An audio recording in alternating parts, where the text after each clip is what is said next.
So I'm going to dive right in right now. And to start, uh, there are people that are going to see this who already know me. But for the rest of you who don't, my name is Malika Dickerson. I am one half of the New Progressives podcast. So I want to preface this by saying I am not comfortable being on camera. Let's just make this clear. I'm a writer. That's what I do. I'm not on video. This is literally my first Zoom thing. I've taken maybe 5 selfies in my entire life, and I hated them all. But we're all getting out of our comfort zones right now. And I wouldn't do this if I didn't feel like I had something important to add. And I do. And I'm going to do several of these video blogs and a couple of them with my podcast partner, Trisha Smith. But one, and I tell you, all week long, I have prepared other topics before this one. But it's like every day the news is moving so fast. It's like, okay, I'm going to start with this. I'm going to start with that. And where do you begin? Okay, I have so much to say. And this one, I feel like I have to get out of the way first. And that is because I am, again, a writer, so I'm a wordsmith. The words are important. And I think people say words mean things. And I don't think even the people who say that really understand that words mean things. And the reason why this is just at the forefront for me is because this is a moment that we just might squander. And it is a hashtag defund the police. And first of all my friends have been, my white friends have been asking, and have been my black friends have white friends asking them, how do I get educated? What do I need to get up to speed? I have homework for all Americans, black, white, Hispanic, whatever. And that is, for this issue, we're talking about police brutality. We're talking about the root of policing. If you want to understand this issue from beginning to end, start with Slavery by Another Name, written by Douglas Blackmon. Now, it's expensive now. I mean, it is a very good book. And he stumbled upon this history that is, I can't believe that I didn't know as much as I've studied our history, American history. But it's just, if you want to understand why defund the police, start with that. And everybody absolutely ought to read that. Every American ought to read that right now if you want to be brought up to speed. Because I totally get, if I hadn't read that book, it would have sounded radical to me to say defund the police. What do you mean defund the police? We're going to be, again, World War Z. We're just going to let everything, the purge is going to happen now. We're just going to be lawless like the Wild West. You do know it got so wild in the Wild West that you couldn't even carry guns in Dodge City. We're trying to be a civilization here. We're supposed to act in a civilized way.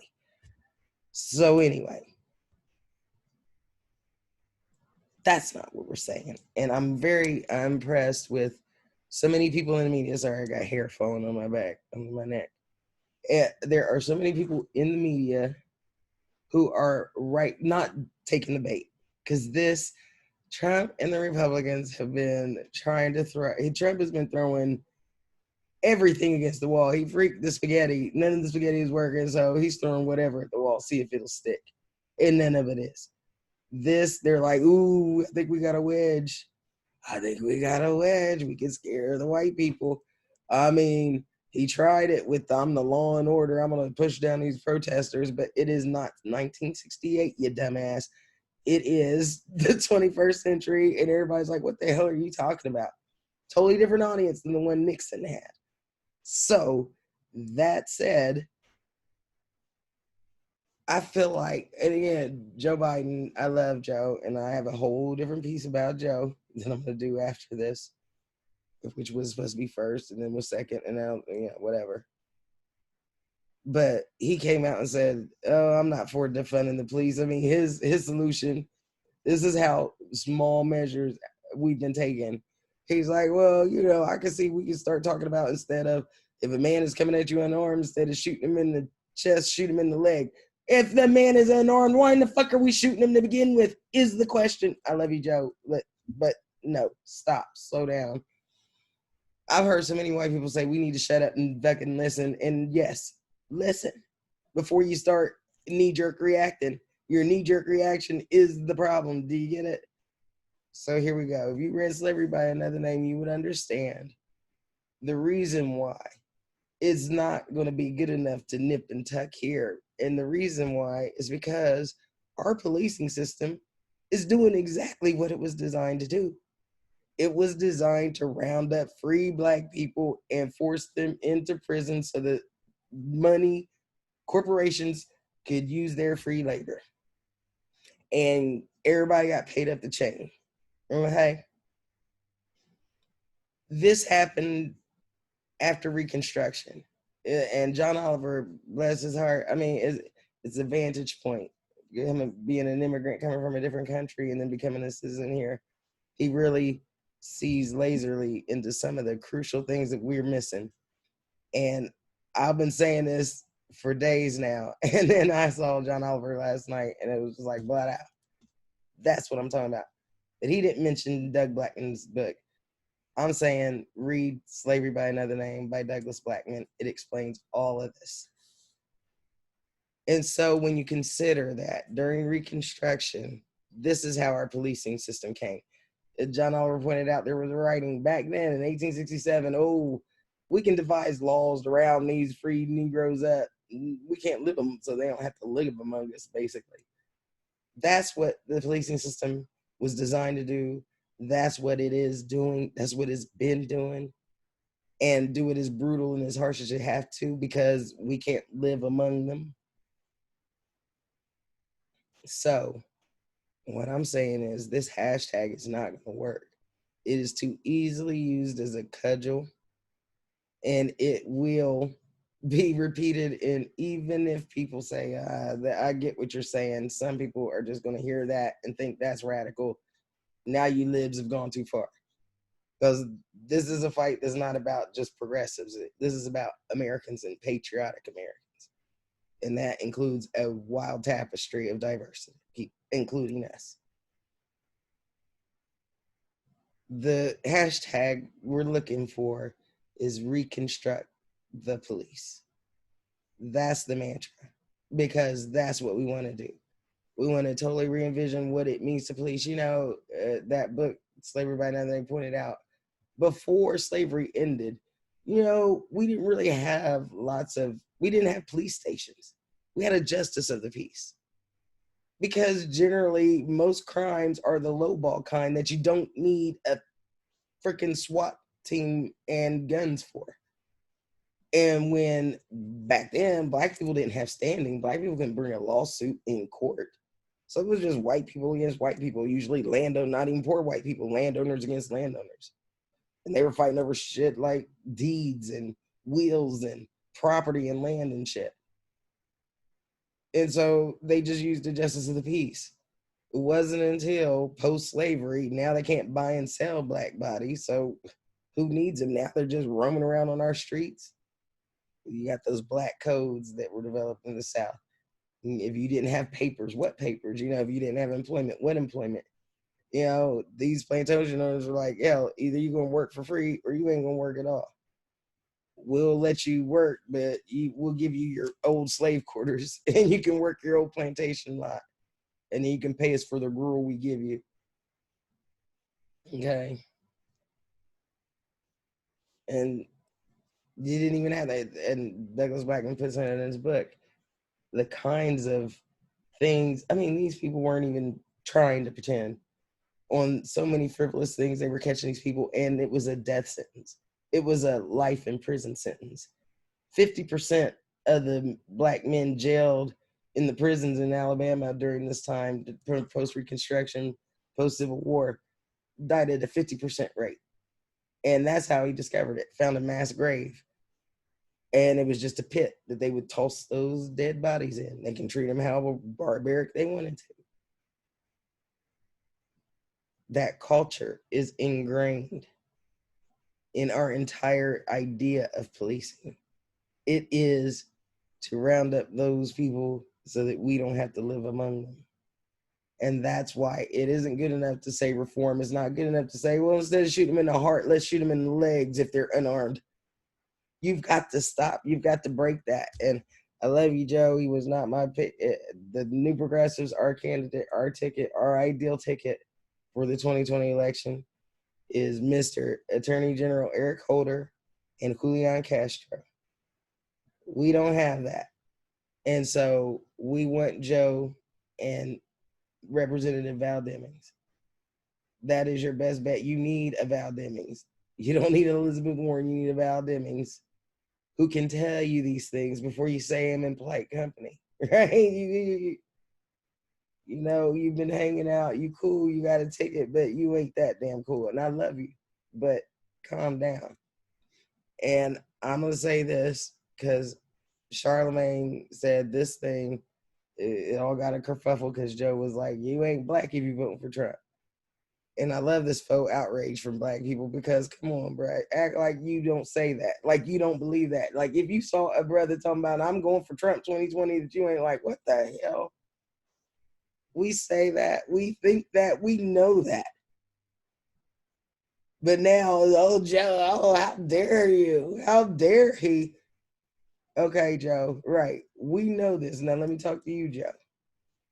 That was faux outrage. You said the truth that we all know. The problem is you're a white dude, right? You just said nigga please. Okay. Right? You can say it. You can agree with us. You can say it with your homeboy President Obama, right? Because he knows your heart. But in public, I don't say nigga please around white people. But I've grown up around people who be like, nigga please. But we don't say it in front of white people.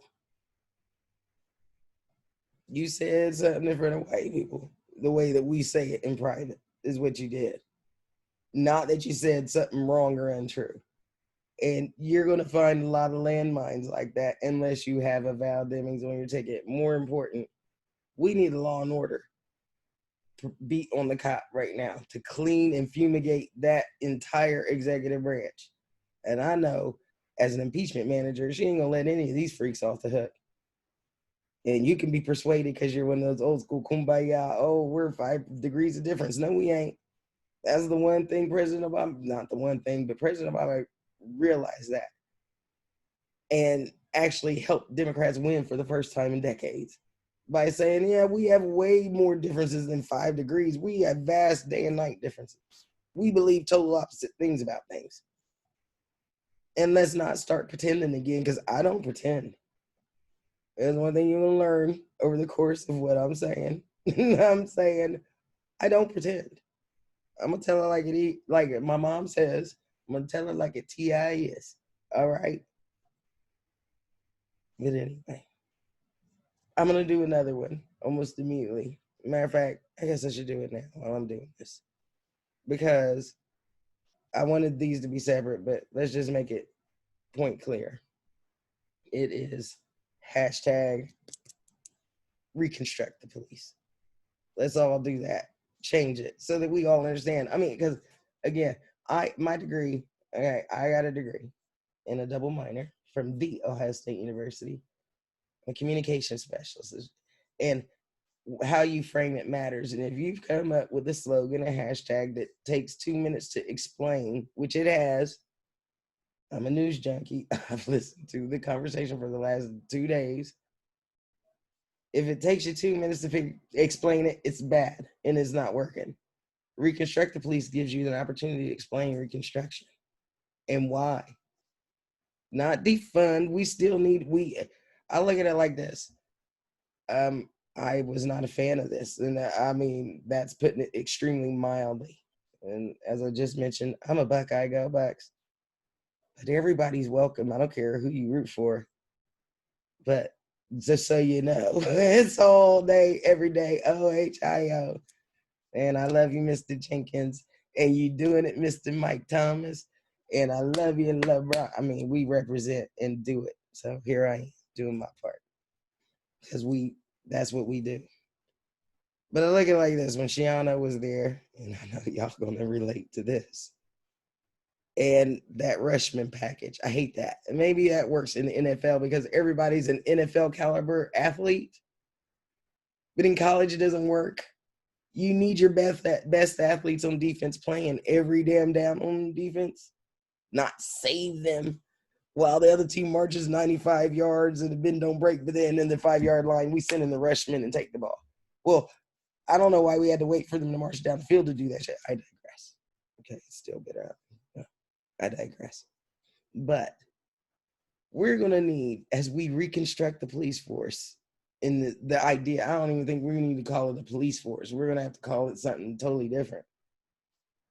Community service or something with the community. It's got to be local and community driven and independent from politics.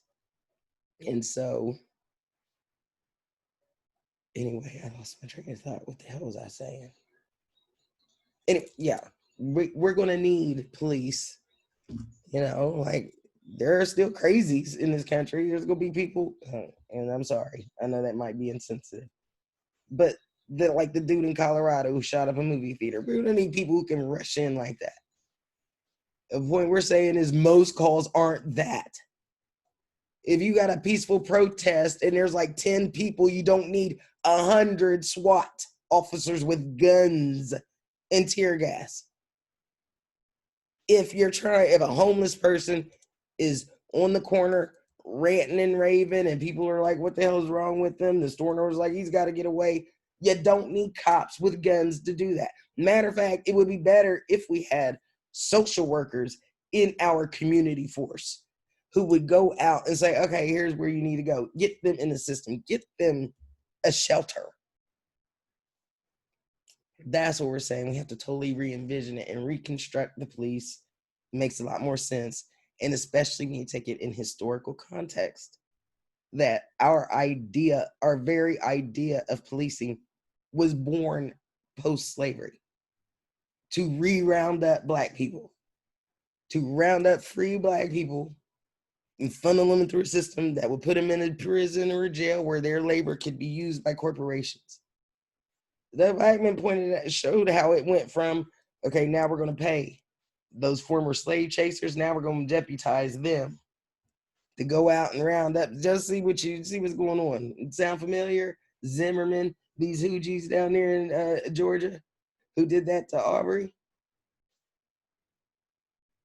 Okay. Yeah, let's deputize them to go round up some Negroes. Then you had to have the judge. We'll pay you to do it.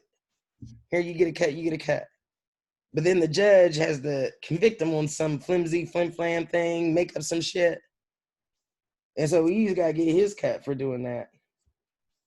And then, of course, the corporation gets this labor for virtually free. So they're willing to pay the judge and the deputies.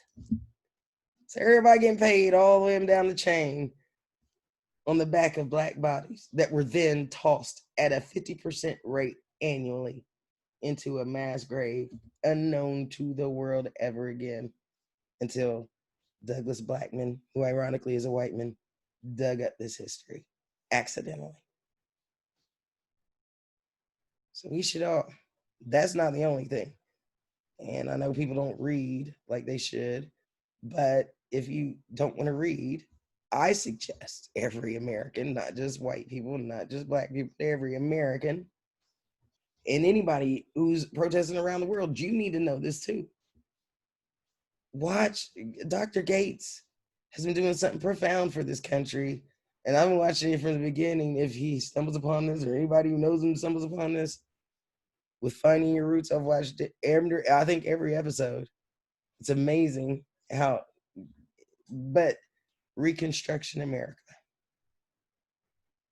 And to tell you the truth, I have literally studied this issue, our history, in American history, in the context of American history.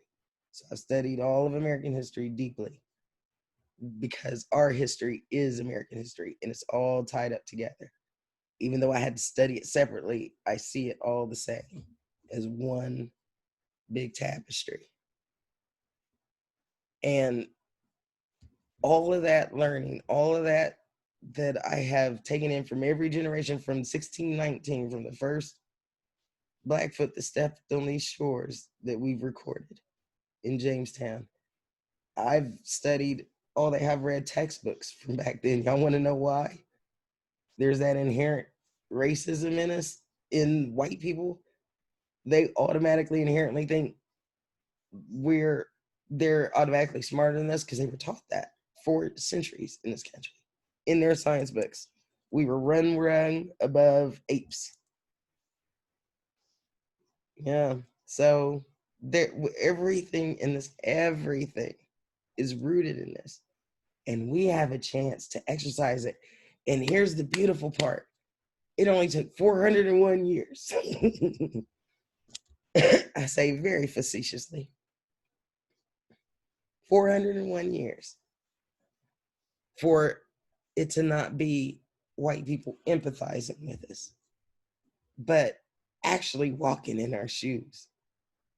I mean, look at some of these all white protests in Minneapolis, basically, and Utah and wherever. And they're beating the shit out of little white girls and white boys. And what the fuck? The police are just beating people randomly and shooting bullets and tear gas at them. Mm-hmm. Black people are like, fuck that. An American citizen, just your police can just fuck you up like that. Mm-hmm. Shitty, ain't it? They're like, damn, that is fucked up. They've been doing to y'all that. This is what y'all been talking about. Mm-hmm. Mm-hmm. Only for 401 years. But hallelujah. Here's what I want to tell you people. Stop it, Black people. They're like, oh, it took you 401 years. I'm like, hallelujah, thank you. You finally got it. Come on in. We need these out. Listen, I'm going to tell y'all something. I'm going to give this speech after I end this recording and start a new one.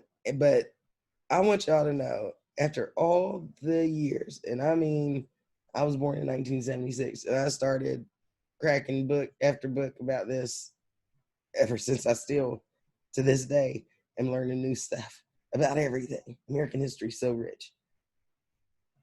But I did not know a lot. None of us were taught this in school about that 12-year period post the Civil War and what we did when we had protection, when that foot wasn't on our neck, when that knee wasn't on our neck. We had 5 years post-slavery where that knee was not on our neck. And what the hell? Boy, we flew. And you don't know that history because people don't want you to know that history. Just like they don't want you to know about how we came up with the police force. And I'm sorry, I don't use the word they. I think that's a slave mentality. The way Black people always use the they. They ain't gonna, and they don't lump all white people in the same boat. Listen, here's the fundamental truth I was about to say before I tangent off. Here's the fundamental truth, Black people. And hear this.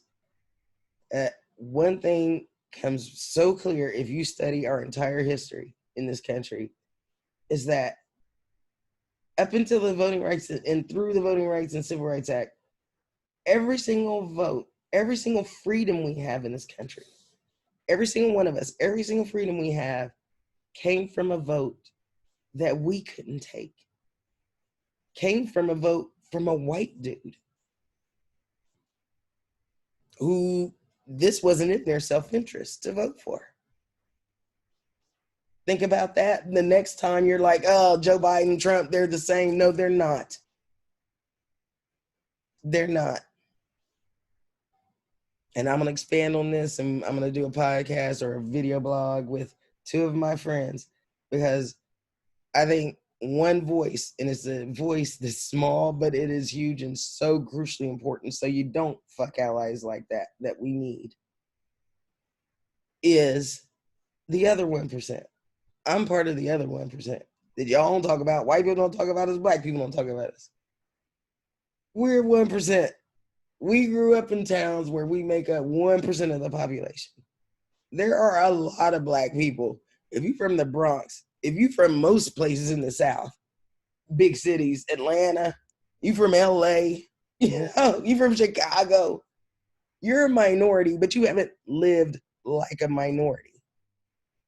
You're not a 1%er where you are the one black person in every class, in every room.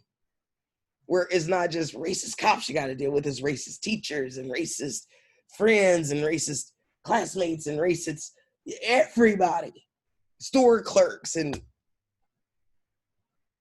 But I came from a 1% town where the black community was very strong when I was growing up. And I came from a very strong black family.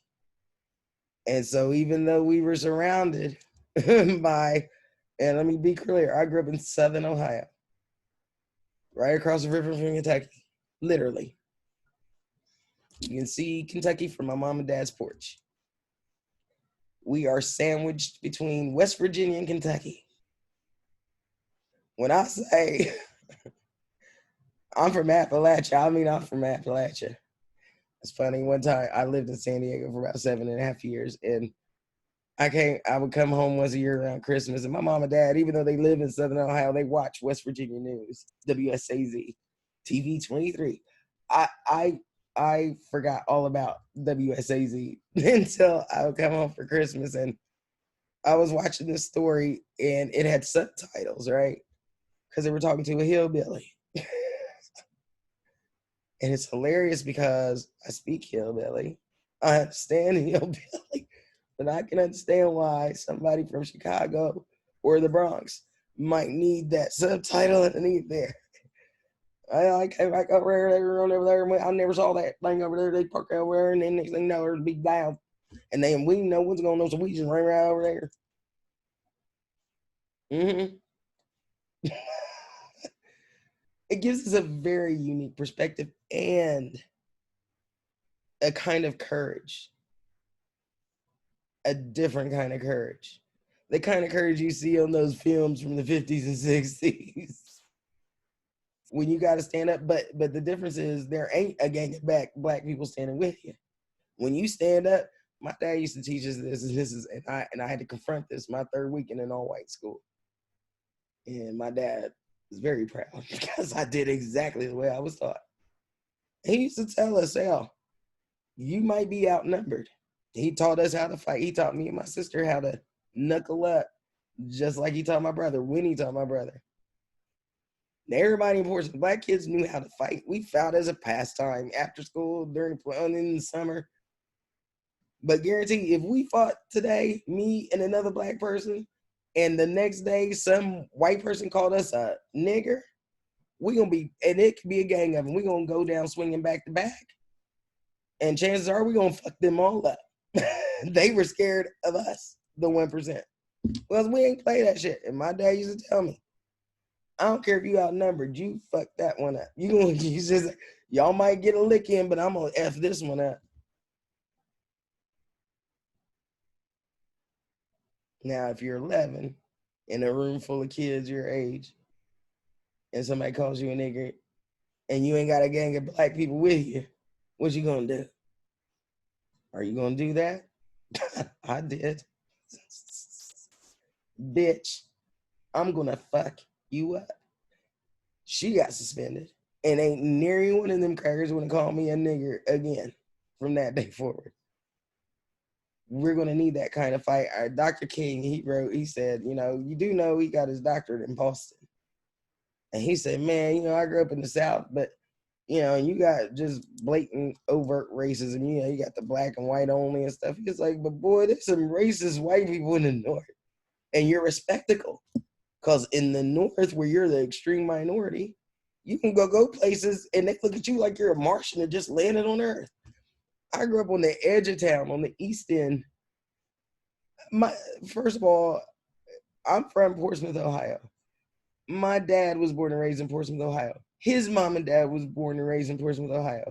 His grandfather came to Portsmouth, Ohio in 1910. We've been there a long time. My mom and dad live in the same house we grew up in 45 years ago. But you go to a store out there on the outskirts of town where there ain't no black people living, and I still get I come home, we go for a visit, you'll see other people looking at you like, what you doing out here?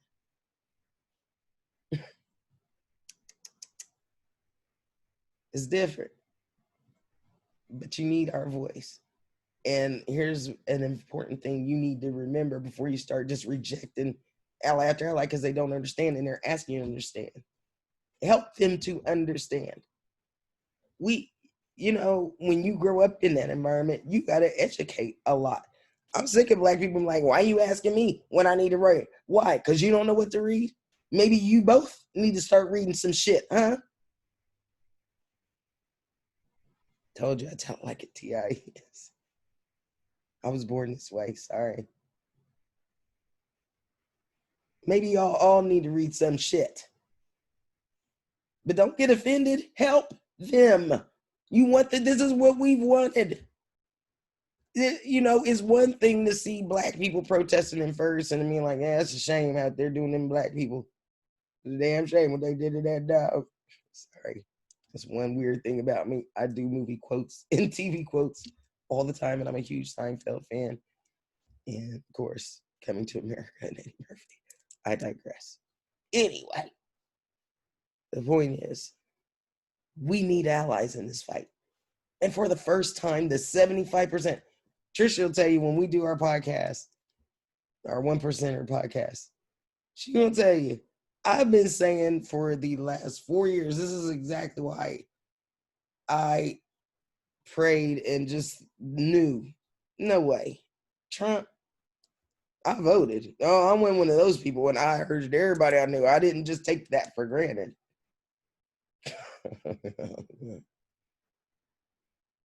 But like I've said, just like Trump just learned, it is not 1968. In 1968, he might get 50% of white Americans clutching their pearls like, oh, defund the police, oh God, and then they'll be among us. It's 2020. We all have lived and grown up around each other now. We got kids together that play together and families that are blended together. You're talking to the wrong audience. Because what happened? That crowd quadrupled the next day. Like, who are you talking to? We're all American citizens. That tapestry of color and age and beauty, men and women, boys and girls, that is America. So quit being afraid. And if you're afraid, sit down and shut the fuck up. You're too old anyway. You're about to die. Don't worry about it. We're setting for the future. You had your day and you've lived your day. This is our day. We're setting the future. And in our future, we don't let any American citizen get killed by the people we pay to protect us. Period. And a system that was built to do that to anybody has to be totally reconstructed, abolished and reconstructed. Hashtag reconstruct the police. Thank you. I don't know how to do